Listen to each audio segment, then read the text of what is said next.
মজার ব্যাপার হলো, আপনার পুরো গল্পটা কেউ জানবে না, তবু আপনাকে জাজ করবে।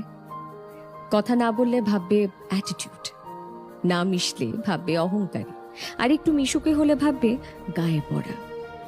আপনি যদি কোনো সামাজিক অনুষ্ঠানে না যান তাহলে ভাববে আপনি অসামাজিক, আর যদি আপনি সব সামাজিক অনুষ্ঠানে যান তাহলে ভাববে ওই তো খেটে চলে এসেছে।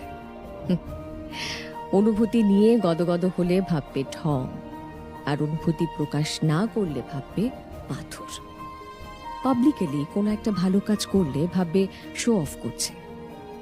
বিয়ের আগে 4টে বিপরীত লিঙ্গের বন্ধু বান্ধবের সঙ্গে ঘুরলে ভাববে চরিত্রহীন, আর ঠিক বিয়ের পর 4টে বিপরীত লিঙ্গের বন্ধু বান্ধবের সঙ্গে ঘুরলে ভাববে আরো বড় চরিত্রহীন। প্রেমিক বড়লোক হলে ভাববে গোল্ড ডিগার। একটা দামি শাড়ি